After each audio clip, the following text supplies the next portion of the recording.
What up? It's day 2 of this new training cycle. Well, the second high intensity day of this new training cycle. Yesterday was a lower intensity day where the focus was on med ball throws. I did some core work and a light upper body circuit that I performed for a few rounds. It was nothing spectacular, so I decided not to get it on camera, but eventually I will in case you guys want to see it. But today the focus is on max velocity sprinting. So we're trying to get to top speed because that is a physical quality that drops off relatively quickly. So you want to try and make sure that you sprint at least once per week. If that's, if top speed or your sprinting ability is something that you want to at least maintain, even if the focus, like how it is for me, is on developing other qualities. After I do sprinting, I got rear foot elevated weight shift, rear foot elevated split squats. Those are nasty. So those would be a good one to try out if you've never done it before, and I'll show you that in a second. I also have pull-ups for the upper body lift of the day, and then a few other accessories that I'm not remembering off the top of my head. So there's a lot of people in the gym today. I don't think I'll be able to talk on camera like I did last time, so we're gonna have to hit the voiceover, but I'll meet up with you guys after the workout and then kind of wrap things up. First up, I had med ball strides. I use an 18-inch box and a 4 or 6 pound med ball. This is probably the best and quickest way that I've found to warm up, especially in a confined space. So if you go to the gym and it's super crowded, as long as you have access to a box and a med ball, then this is a really, really, really great and efficient way to warm your body up. And it kind of fits into the category of like dynamic flexibility. So, you could hit your static stretches if you feel like you need to in the very beginning of your session before you do this. But then this kind of serves as a nice segue into more of the specific preparatory activities, which for me were sprint prep drills, which you'll see in just a second. So I do iso rotations where I keep my front leg strided up onto the box. I'll do a forward stride, I do a forward scoop, and then I do a lateral scoop. After that, we got into our sprint prep drills. Usually I do these outside or kind of in open space where I'm moving forwards. But I wanted to demonstrate that you can do these, just in a little box, right? If you don't have a lot of space, it's not a good excuse. You could still get your work in. So that was the purpose of demonstrating these just in a stationary position. Also, too, in terms of technical points, the goal with a lot of these sprint drills is to just get really familiar with striking directly under the hip. So when you are moving, then now you kind of have to manage your body position in an open dynamic environment. So sometimes learning how to do these drills in stationary is a really nice segue and a teaching tool that you can use to have better technique when you are performing these out in open space. So that's another thing that, or another reason why I often use these with clients, just the stationary versions, just to serve as a teaching tool and a way to refine technique before then seeing how that transitions over into the open space variation of these.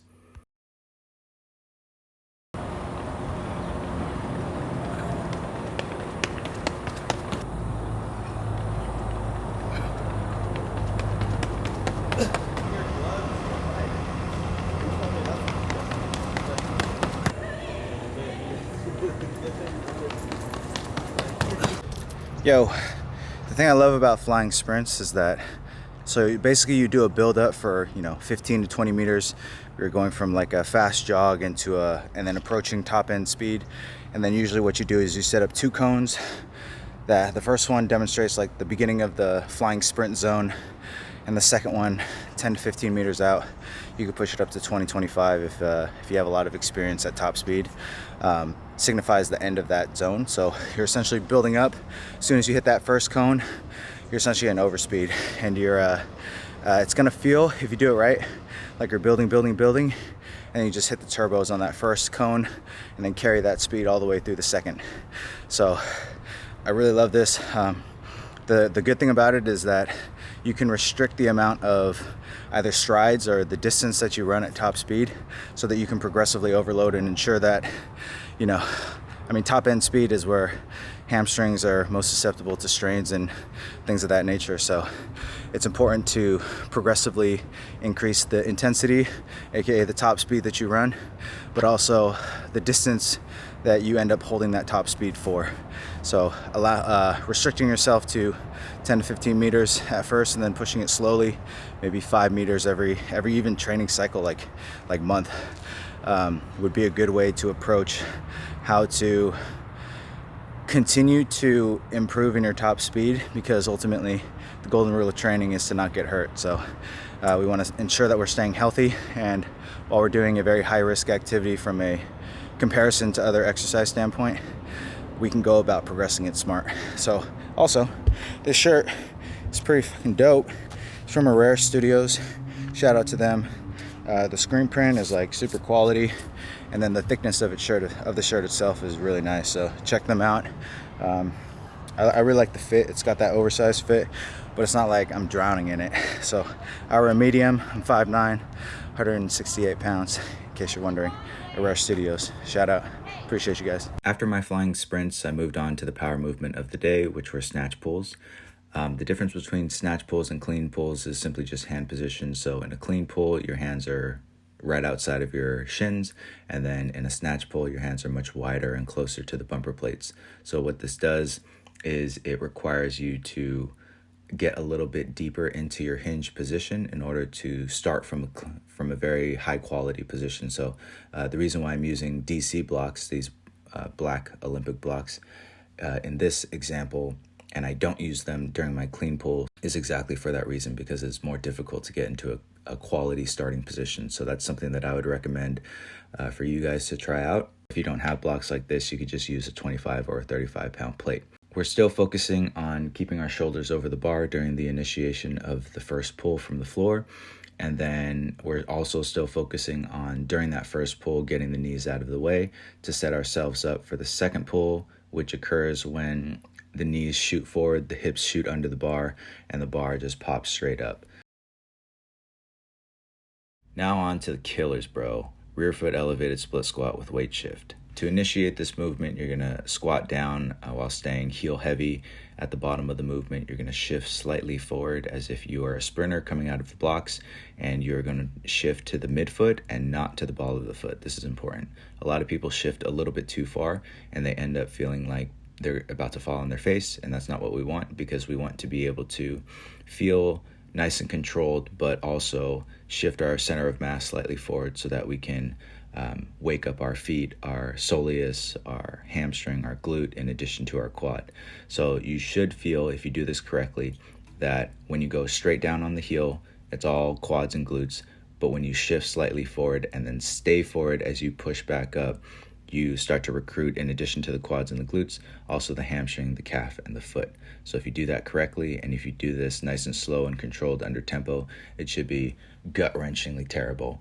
I initially started out with 40-pound dumbbells, but I had to drop down to 35s in order to hit the target reps, which were 8 for my session today.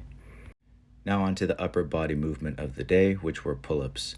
I'm demonstrating these with a pronated or palms away from your face position, as well as a neutral grip or palms facing each other hand position. I recommend when people do multiple sets of pull-ups in a session that they're always rotating through different hand positions, because it trains different degrees of forearm pronation and supination, which I think is something that is often overlooked. And pronation of the forearm is directly correlated to internal and external rotation of the shoulder. So you can't really have high functioning shoulders without having full range of motion and load tolerance through the forearm. If you can't do full range of motion pull-ups with just your body weight, then you can fasten a band to the top wherever your hands are positioned, and then either slide the band underneath your knee or position it underneath your feet. The further away from your hands the band is fastened to, the more it's going to assist you, because the more resistance you create by stretching that band out. So it's pulling from a more taut position, and it's going to assist you on the up. So if you only need a little bit of help, put it under your knee. If you need a lot of bit of help, put it under your feet. Next up, we got nasty Nordics, and oh god, I'm not great at these. You have two options to ensure that you can control both the lowering phase and the raising phase, so the eccentric and the concentric portions of the movement. You can either fasten a band to something behind you and then place the band right on your upper chest, so that as you lower down, the band stretches out, increases tension in the band, and then it can assist you on the way back up. The second option is to use a glute ham machine like this. So what you would do is just change the position of the back plate, which will ultimately change the orientation of your knees relative to the center of the knee pad, this half circle pad. And the further back your knees are on that pad, the easier it is, because you're messing with the anchor point or the axis of rotation. So if my knees are more towards the center of the half circle knee pad, then it's going to feel more like a regular Nordic. If I move the plate back a little bit and also move my knees to be positioned behind the center of the knee pad, then it's going to be much easier for me. Yo, I'm not gonna lie, I'm pretty whooped right now. The slow weight shift, rear elbows, split squats, and the Nordics low-key kicked my ass. Thankfully, I did like that, or on the Nordics, I used the glute ham raise, and I set it up at a distance away from the anchor point where my knees were slightly back, so it made it pretty significantly easier as compared to, having someone hold your heels down and doing the Nordic that way. So that was helpful. If you don't have that option, if you don't have a glute ham raise, you can go kind of up next to a rack and then fasten a band around you, put it around the upper part of your chest so that it can give you assistance on the way back up. The way that I programmed it, because it is hypertrophy as opposed to max strength, is I want to be able to control not only the lowering phase, but also be able to pull myself back up. So whether that means using a specialized piece of equipment like a glute ham raise, or if I'm going to use band assistance, then that's the end goal with that exercise. So now I got to finish up with some side plank pumps. This is basically just it's like a core thorax exercise from the frontal plane, or for the frontal plane. We're focusing on compressing and closing one side of the rib cage while opening and expanding the top side or the other side. And we need this important component of alternating and reciprocal motion, such as gait or running, where the center of mass has to get centered over your left foot and then back over the right foot. So that requires the thorax to do kind of this kind of motion. So, if we need that motion during dynamic movement, then why not train it in the gym too? So you'll see what that looks like, and then I'll catch back up with you after the workout. So pretty much side plank pump, set up in a side plank position. Our goal is to make sure that our shoulders stay stacked, our hips stay stacked, and our feet stay stacked. So a lot of people, when they do this, start to go down into the pump, they'll end up rolling the top shoulder forward, and then now my shoulder is no longer, or my top shoulder is no longer in line with my elbow. So you want to just keep it all just very stacked, slowly and controlled, lower down. So I'm expanding the bottom side of my rib cage right now, and I'm closing the top, and then push through the foot and the elbow, hold for 3, 2, 1. Compressing the front, or compressing the bottom, opening the top. Big stretch.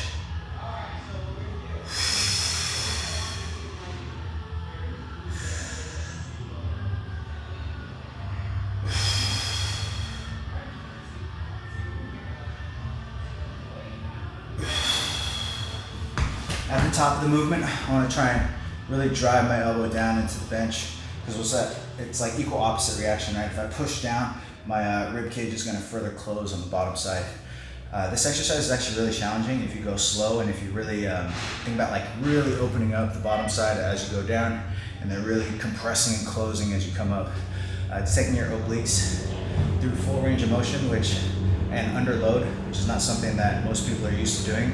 So if you feel some DOM, some delayed onset muscle soreness in your lateral ab wall, then don't be surprised. And one thing about DOMs and just eccentric muscle soreness that happens after doing like these slow controlled movements, that will start to diminish with actually more exposure to these kinds of like slow controlled eccentric movements. So kind of like the Nordic too, like the Nordic kills people's hamstrings, and people would always think or it would be rational and logical to think that if this makes me so sore, I should actually do less of it.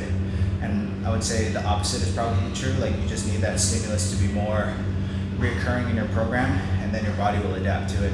The caveat to that is if you're in season and your hamstring soreness is preventing you from feeling like you can perform your sport or activity, if it's taking away from that, then maybe a more conservative approach would be good. But in the off season, or if you don't have consistent competitions all the time, then continued exposure and more exposure to eccentric training is actually going to be helpful for that. So it's something to keep in mind.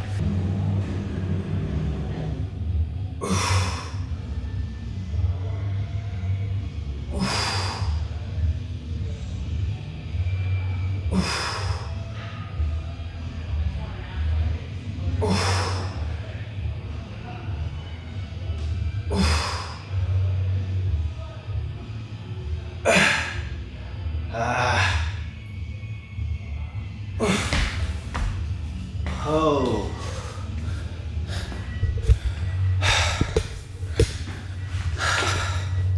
Yo, that was tough. So today's workout was pretty solid. Hit top speed, worked on my unilateral or split squat strength, working on controlling foot pressures. So, you know, on that split squat, we're going down on the heel, we're shifting to the midfoot, and we're staying kind of forward on the way back up. That's an exercise that I got from Dave O'Sullivan. He's a really good physiotherapist out in Ireland. And the purpose of that is essentially just to get the whole leg working together. And by managing center of gravity, you're able to basically like bring more muscles, involve more muscles in the movement. That was terrible. I'm tired. A little oxygen deprived, you know what I'm saying? So I really like that one. And that one, if you start to overload it and start to treat it like a strength exercise as opposed to just a, muscle recruitment and coordination exercise, it becomes super challenging. That in combination with Nordics, just to overload the knee flexion component of the hamstrings, super challenging. But overall, a good day. I felt like the intensities, just from like a max intensity standpoint, were relatively moderate. And the thing that is killing me, or that killed me during the session, was more of the tempo and the higher rep ranges. So, which is exactly what we're looking for in a hypertrophy phase, especially on week 1, is kind of an introduction into that, starting to really push the muscles towards exhaustion. Obviously, we can't get to exhaustion on week 1 because we need to build over the course of, say, 3 weeks. So I felt like this week so far it's a good amount of fatigue without getting to the point where these workouts I wouldn't be able to perform the same thing next week, right? So we want to really earn our deloads, and in order to build up to the point where we do earn the deload, we got to start from a moderate level, if that makes sense. So I hope you guys enjoyed the video. Today was a good one. I'm gonna film the 3rd high intensity session of the week, which is like the plyo day, the specific jumping day. I canceled my 24-hour fitness membership, so I don't have a basketball court, but I'll try and think about other ways that I can get some specific jump practice in, because that is one of my goals. I just want to maintain the ability to accelerate well, to hit top speed well, and to jump well. So that's kind of why I structured my training weeks the way that I did. Acceleration day on Mondays, Tuesday, low intensity recovery, upper body core, that kind of stuff. Wednesday, max velocity.